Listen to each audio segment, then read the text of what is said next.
There was one thing that could have happened to make this 2020 election cycle more tense, more divisive, more dangerous. And it happened. Ruth Bader Ginsburg has died at the age of 87. There is an open seat on the Supreme Court. This is Verdict with Ted Cruz.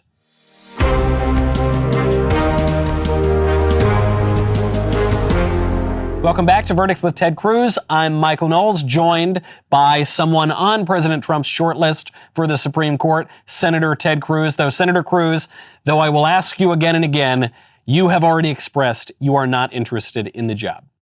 Well, that's right. I'm not. But what I'm very interested in, and I'll tell you the reason I'm not interested in the job, is the fight we have in the Senate. The president has said rightly that he's going to make his nomination this week. That's the right thing to do. And I think it's critical that the Senate confirm that justice before Election Day. And that's part of the reason why I don't want to serve on the court, is that right now I got a job to do, which is lead the fight to get that justice confirmed. And I hope several more justices afterwards in the president's second term. So we've already established your position, which happens to be my position, that absolutely the president should nominate a judge to fill this seat. Absolutely the Senate should confirm that judge. But this is, I guess, a controversial issue because Democrats are now pointing to 2016 when Justice Scalia died and Barack Obama put up Merrick Garland as a potential Supreme Court nominee. And current Senate Majority Leader Mitch McConnell said, no way, we're not going to have a hearing. You're not going to get it in an election year. Democrats, Senator, are accusing us of hypocrisy. Well, and I think it's important for people to understand this issue because it's easy to look back to 2016 with Merrick Garland and all the positions were reversed. So the Republicans were all saying, we're not going to fill that seat. I said that the day Justice Scalia passed away. And by the way, the Democrats were all saying, we must fill the seat, we must fill the seat, we must fill the seat. And now, 4 years later, everything is magically reversed. And Republicans are saying we must fill the seat. And Democrats are saying under no circumstances can you fill the seat. And the press is having a field day saying, of course, it's the Republicans who are hypocritical, not the Democrats. Nobody seems to have noticed that Joe Biden and Hillary Clinton and Barack Obama and Chuck Schumer and every bloody Democrat in the U.S. Senate has reversed 180 degrees. But actually, if you understand the history, I don't believe either side is being hypocritical. I think they're actually following the principles they believe in. And so, look, someone could be forgiven for saying, well, what's different? What does the Senate typically do? What does the president typically do? And it turns out there's an answer. So this is not the first time this has happened. In our nation's history, this has happened 27 times before. So wow. 27 times. There has been a Supreme Court vacancy that has occurred during a presidential year. And presidents have nominated a justice to fill that vacancy 27 times. That's what presidents do. It's actually an easy decision for President Trump's decision. By the way, a total of 44 people have been president of the United States. Half of them have faced this decision. 22, half of the people who served as president have faced this decision, and every single one has nominated. Now, what has the Senate done? And this is where it's important to understand why 2016 and 2020 are very, very different. What the Senate has done is very, very different depending on whether the Senate is of the same party as the president or a different party from the president. Those are radically different. So, of the 27 times there have been vacancies, 19 of them have occurred when the Senate is the same party as the president. Of those 19, the Senate has confirmed 17. I would have guessed all 19, but 17 makes sense. 17 of the 19, when the president and the senator of the same party, the Senate confirms them. On the other hand, what about when there are different parties? That's happened 10 times in our nation's history. That happened with Merrick Garland. Barack Obama was a Democrat. There was a Republican Senate. Of the 10 times that's happened, the Senate has confirmed the nominee only twice. Yeah. So there's a pattern that goes back 2 centuries. You know, I got to say something here, Michael. It's easy for people to say, well, gosh, well, then it's just people being partisan. Well, there's more to it than that, actually. Because under our Constitution, elections matter. under our Constitution, particularly right now, if you think about it in 2016, Donald Trump ran on the kind of justice he intended to nominate to replace Antonin Scalia and to replace any other justices, the vacancies that occurred. He was elected. That was a major reason he was elected. That was the biggest reason I voted for Donald Trump over Hillary Clinton, is the kind of justices he promised to appoint. On the other hand, Hillary Clinton promised to nominate liberal activists, and the American people voted against her.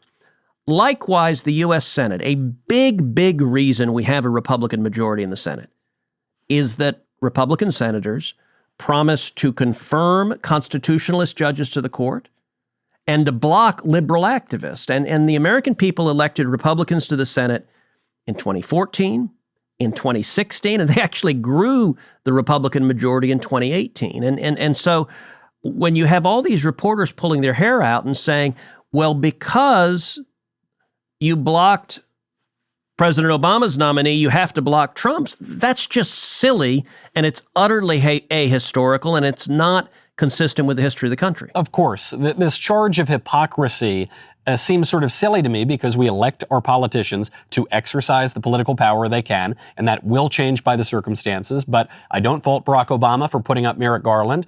I don't fault Mitch McConnell for not taking up that nomination. I don't fault President Trump or the senators in the GOP for now pushing forward this nomination. And obviously, I hope it goes through. On that point, Senator, since I am not in that exclusive club in Washington, D.C.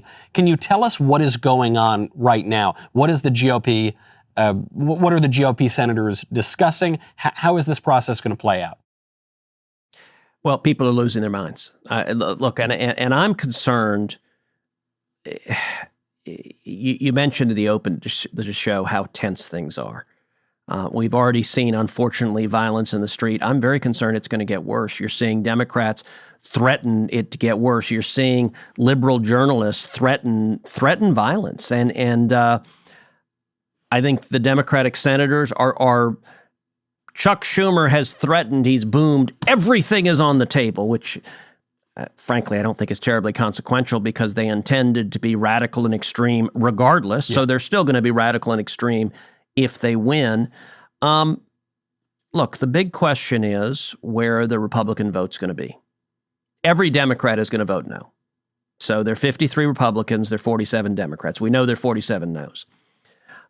I believe we will have the votes, and I believe it's important that we confirm this nominee before Election Day.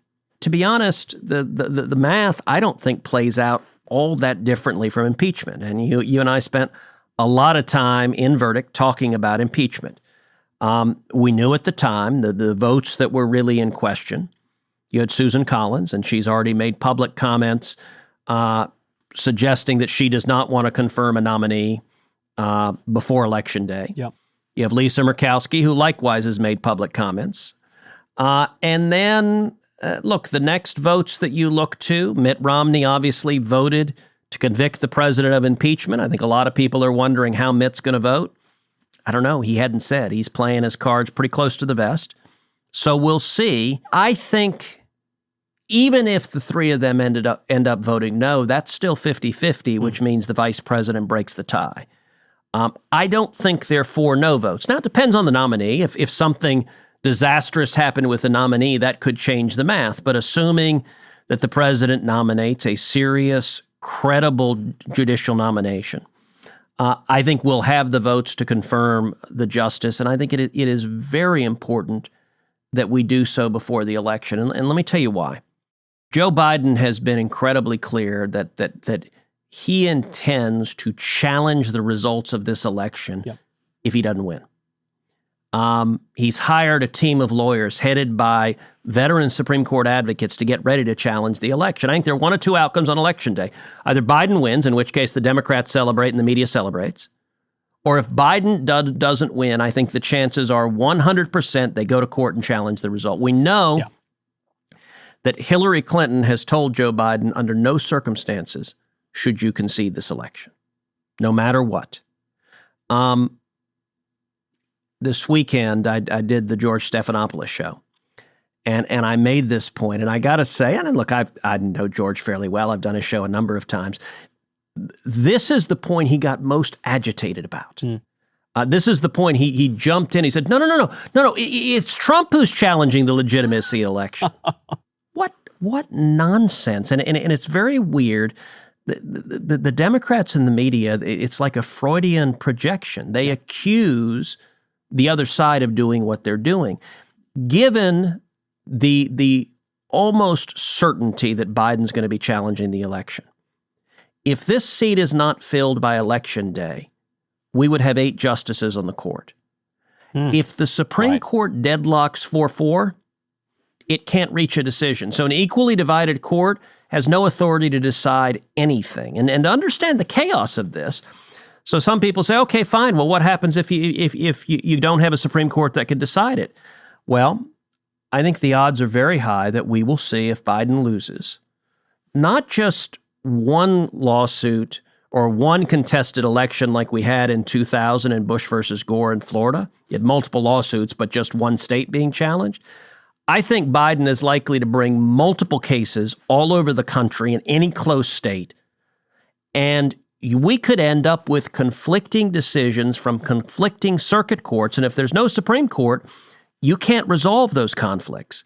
And we could easily find ourselves in the midst of a constitutional crisis with this presidential election taking days and then weeks and then months with no resolution. And that kind of chaos, I don't believe Republicans should allow to happen. I don't think we will, but I think the stakes are very high to confirm the justice before Election Day, so there's a full 9-justice Supreme Court in place if and when there are challenges to the election. This is a very persuasive argument that actually I haven't heard a ton of conservatives even talk about, and obviously conservatives are more eager to fill the seat than liberals or leftists are, but you've got this issue of possibly a Bush v. Gore, 20 years later, but not just in one state. Now you could have it in, 3 states, 5 states, even more, and you get all the way up to the Supreme Court. Imagine if Bush v. Gore had been an equally divided court. That would have been chaotic enough.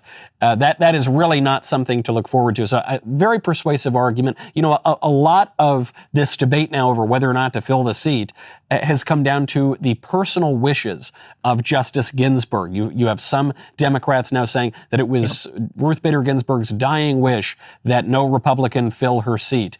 And of course, I don't know of any dying wish clause in the Constitution, but regardless, we also have video of Justice Ginsburg saying now after the 2016 election cycle that the president absolutely must nominate a judge even in an election year, that the president does not see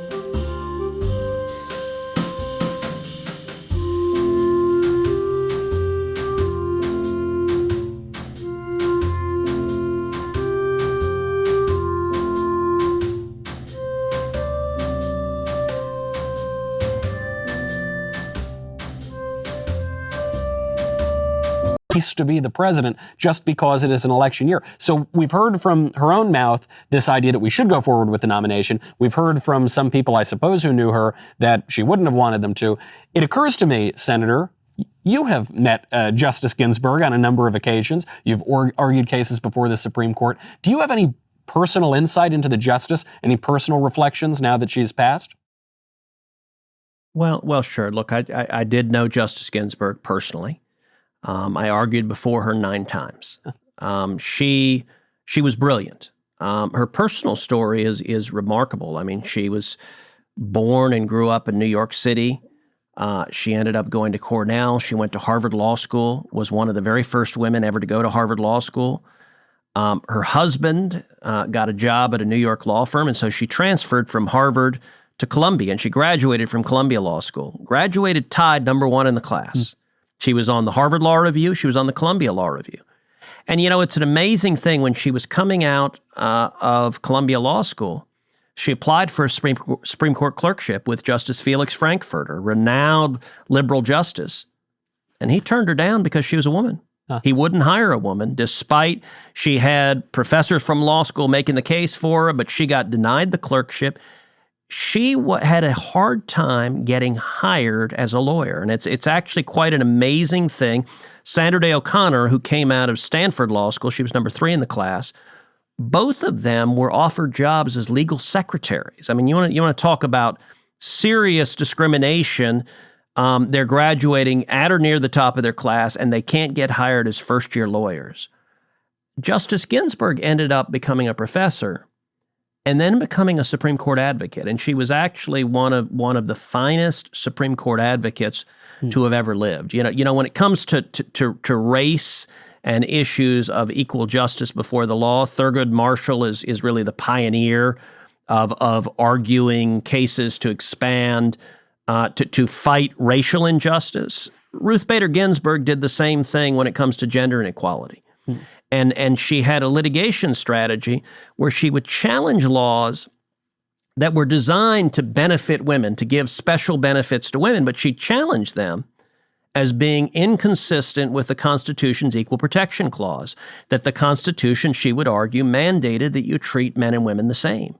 And she really pioneered a transformation in the law that I got to say, as the father of 2 daughters, I'm really proud that we have moved away from legal discrimination and separate standards for men and women. And Justice Ginsburg, as an advocate, played a critical role in that. Hearing this sort of personal account from you is helping me to bolster my sort of personal like of Justice Ginsburg, because, of course, very famously, she was friends with Antonin Scalia. And for a lot of conservatives, that's enough for us to say, oh, she can't be all that bad. But to hear these personal stories does bolster that as well. Well, Scalia and Ginsburg really liked each other. And so it was interesting. Scalia was much closer to Ginsburg than, say, he was to Clarence Thomas. Huh.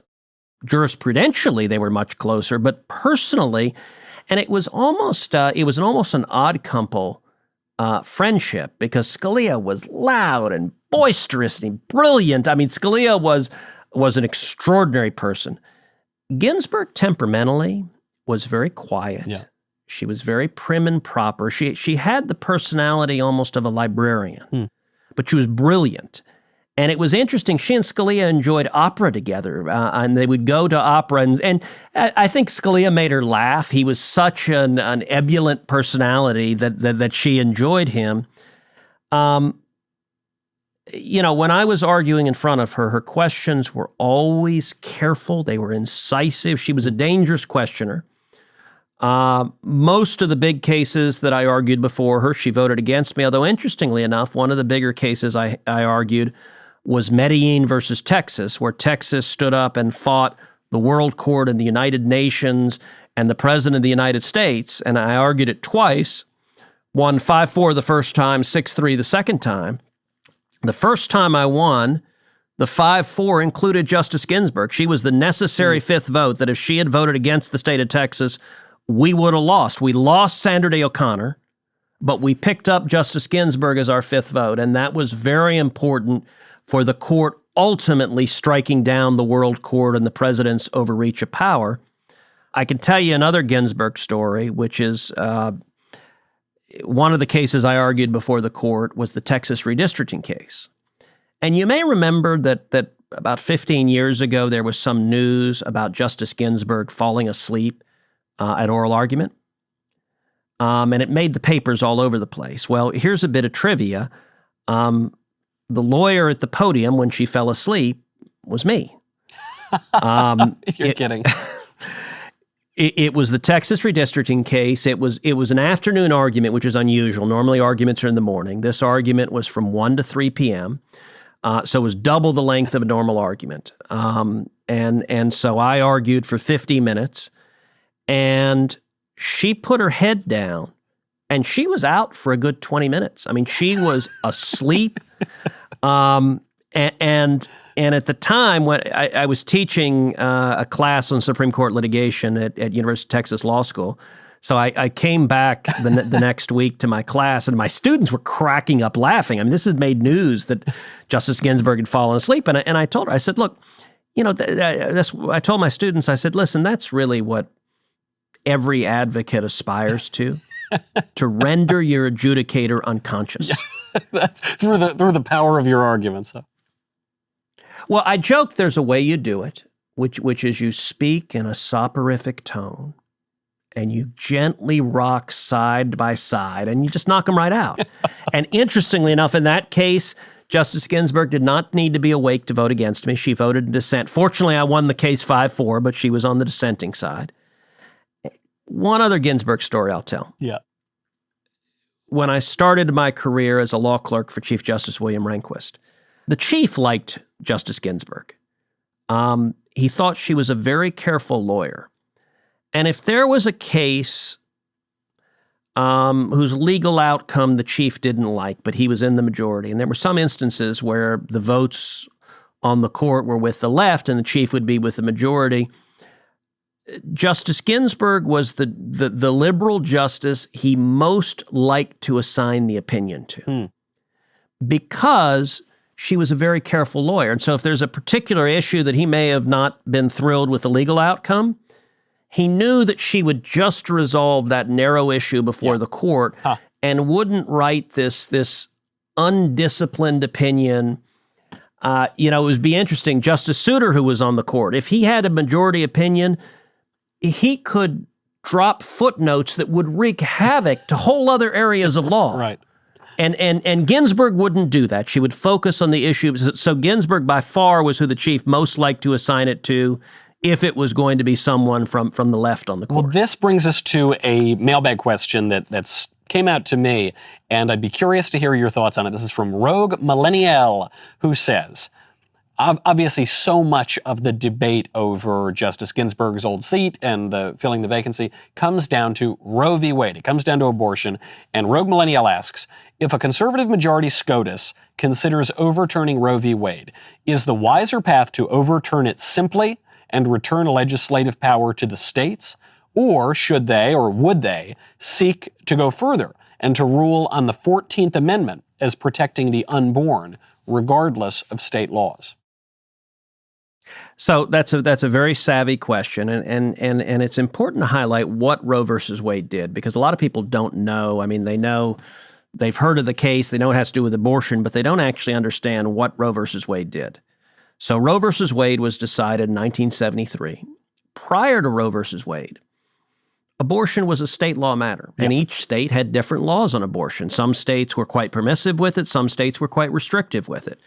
What the Supreme Court did with Roe versus Wade is largely took it out of the hands of the elected legislatures. So if Roe versus Wade were overturned, it wouldn't suddenly make abortion illegal. Yep. What it would do is return the decision to the states. And what we would see as a practical matter is different standards, again, state by state. So you're right now in California. Nobody thinks there's any possibility the California legislature would act to restrict abortion. That would be true in a number of the blue states. New York. In other states, New York, California, in other states, you would see far more significant limitations put in place. And there's a virtue to that, which is Supreme Court Justice Louis Brandeis talked about the 50 states as laboratories of democracy. What you would see is abortion laws that reflect the values of the citizens of each state. And as you know, I've got a book coming out, One Vote Away. It's all about the Supreme Court. And by the way, I announced news just this week, which we've moved up the release of the book by a week. It was coming out October 6th. It's now coming out a week from today, September 29th. It's called One Vote Away. And it has an entire chapter on abortion and Roe versus Wade and partial birth abortion laws, because one of the cases that I litigated, I represented the states as amici, as friends of the court, defending the federal partial birth abortion law. So the federal law banning partial birth abortion. The court upheld that 5-4. We're one vote away. If Joe Biden gets one more justice to replace one of the more conservative justices, we're one vote away from the Supreme Court concluding that every limitation on abortion is unconstitutional. Yeah. That partial birth abortion is allowed, that no parental consent, no parental notification, that taxpayer funding is mandatory. We talked about challenges to elections in Bush versus Gore. I've got an entire chapter talking about Bush versus Gore and preserving democracy. Bush versus Gore was 5-4. Had there been only 8 justices, that decision could have deadlocked 8-8, and instead of lasting, or 4-4 rather, and had that happen, instead of lasting 36 days, Bush versus Gore could have lasted months and months and months. And so the book, one vote away, every chapter talks about a different constitutional right. You can pre-order it right now. The website is onevoteaway.com. Could not be more timely, and people should certainly go out and go read One Vote Away. And Senator, you should probably get back to the Capitol and work on this issue of making sure that that vote goes into the hands of a good constitutionalist. Senator, thank you as always. In the meantime, I'm Michael Knowles. This is Verdict with Ted Cruz.